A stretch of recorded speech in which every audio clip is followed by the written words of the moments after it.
Daf Yomi, Tractate Zevachim, page 46, A, top of the page, with the words Vishnei, Chilulin, Chatub Medabel, Echad Pasul Notal, Echad Pasul Tuma. The verse is speaking here of two profanations. One is the disqualification of notar, and one that is the disqualification of ritual impurity. This teaches that, like impurity, notar applies even to an item that does not have a permitting factor. Chutz bin Adam kule Bino ani mile ulam akrav ani natativ lachem shelachem yehe. The Mishnah teaches, even with regard to the items for which one is not liable for eating them due to violation of the prohibition of pigul, one is nevertheless liable for eating them due to violation of the prohibition of notar, and due to violation of the prohibition against eating consecrated food while ritually impure, except for the blood. The Gemara asks, from where are these matters derived? Before answering this question, the Gemara cites another discussion as to why the halacha of misuse of consecrated property does not apply to blood. Ula says the verse states with regard to blood, "For the life of the flesh is in the blood, and I have given it to you upon the altar to make atonement for your souls." Leviticus 17:11.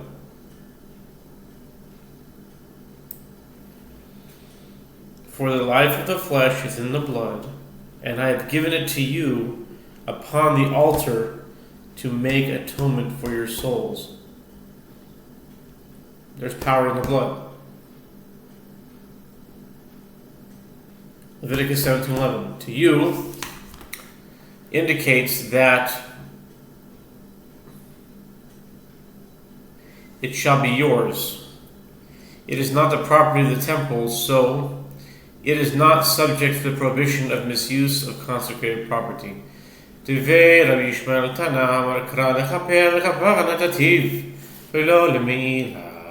school of Rabbi Ishmael similarly taught, the verse states to make atonement, teaching that God is saying, I gave it for atonement and not for the prohibition of misuse of consecrated property.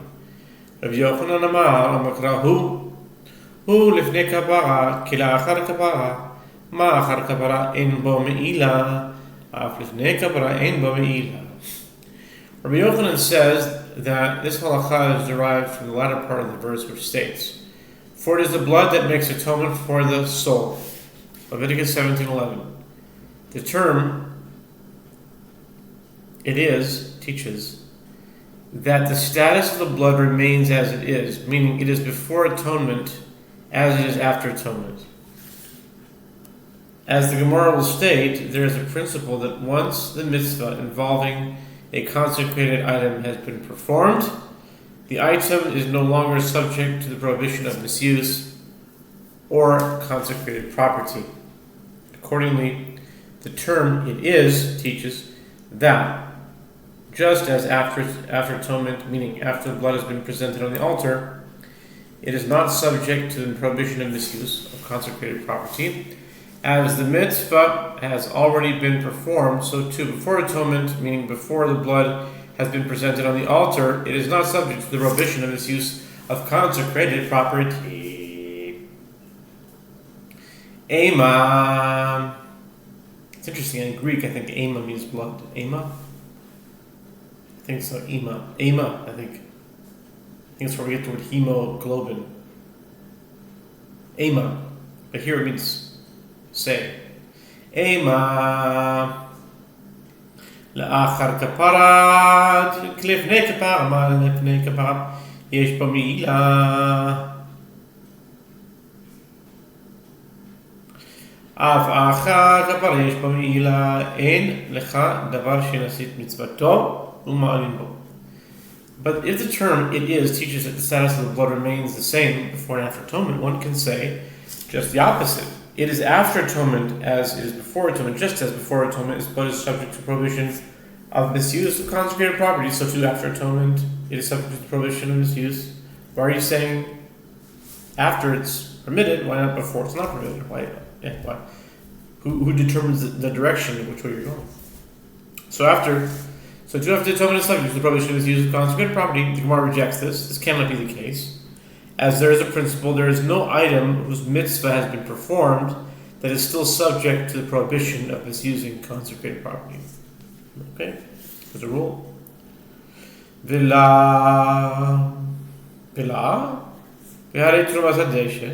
Gemara asks, and is there no such case? But there is the mitzvah of removal of the ashes of offerings burned on the altar. Any benefit derived from them between their removal and their required burial constitutes misuse of consecrated property, despite the fact that their mitzvah has already been performed. The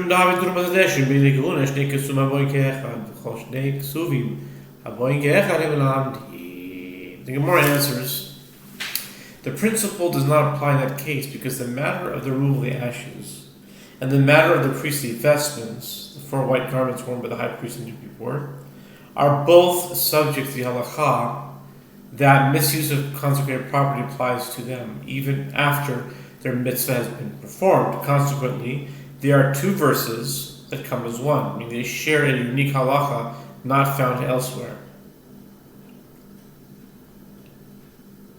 Okay. There's a principle that any 2 verses that come as one do not teach their common element to apply to other cases. Instead, they are considered exceptional instances that cannot serve as models for other cases. I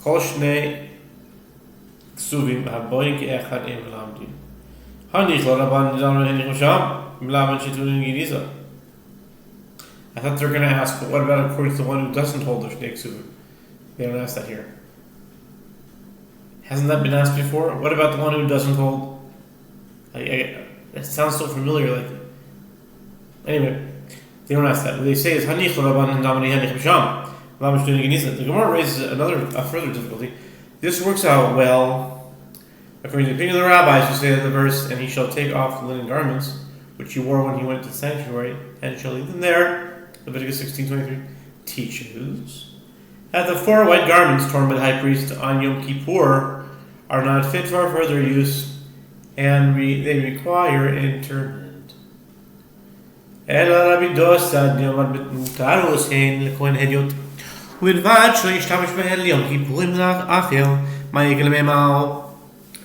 according to the opinion of Rabbi Dosa, who says that these priestly vestments are fit for ordinary priests, and do not require interment, provided that a high priest does not use them in Yom Kippur in a different year, one does not misuse consecrated property by using them after their mitzvah has been performed, and therefore, what is there to say? In his opinion, the halakha of misuse of consecrated property after the performance of the mitzvah applies only to the removal of ashes from the altar, not to the priestly vestments, which means it is stated in only a single case. Why then does this case not serve as a paradigm for other instances in the Torah? Mishum dehave trumas hadeshen ve'egla rufa shnei ksuvim haboin ke'echad v'chol shnei ksuvim haboin ke'echad. Here they ask it. That's the question I was asking before. They're going to ask that here.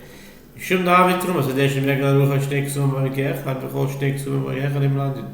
Gemara responds, it is because the cases of the removal of ashes and the halakha of the heifer whose neck is broken are 2 verses that come as one, as it's prohibited to derive benefit from either of them, even after the mitzvah is completed, and any 2 verses that come as one do not teach their common element to apply to other cases.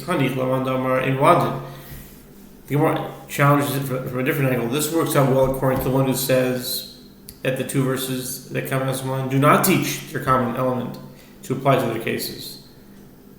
But according to the one who says that 2 verses that come as one do teach their common element to apply to other cases, what is there to say? Today, Mut Ksiv Yahav Ksiv Harufa Vasum Ksiv Shemo Visamo. The Gemara answers the two exclusions are written in these two cases, which indicate that this halacha applies to them alone. Here, with regard to the heifer whose neck is broken, it is written whose neck is broken, Deuteronomy 21:6. And this superfluous description teaches as halacha that the prohibition of misuse of consecrated property is even in effect after the performance of a mitzvah, applies solely to this case and should not be extended to others. And there, with regard to the removal of ashes, is written, and he shall put it. Leviticus 6:3. Indicating that this halacha applies to it and nothing else. The Gemara asks, and why do I need these 3 verses stated with regard to blood? From which it is derived that the prohibition or misuse of consecrated property does not apply to blood. The reference is to the 3 terms specified earlier in the expositions of Ula, the school of Rabbi Ishmael and Rabbi Yochanan, from the verse, I have given it to you upon the altar to make atonement for your souls. For it is the blood that makes atonement for the soul. Leviticus 17:11.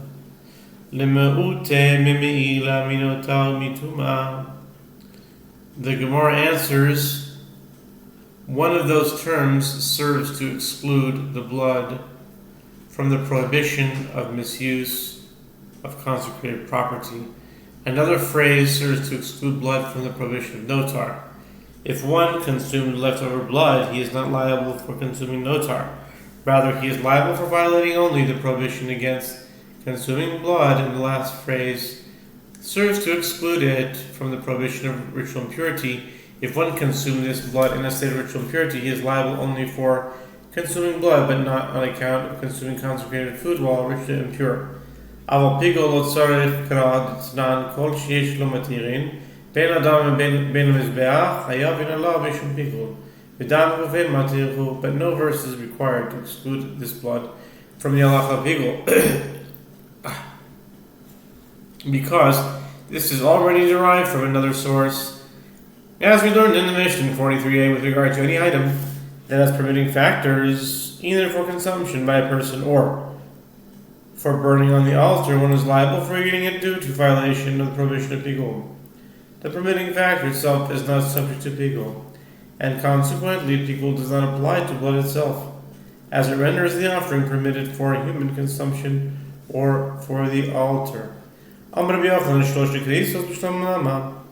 says, why do I need 3 mentions of karet with regard to one who eats peace offerings in a state of ritual purity?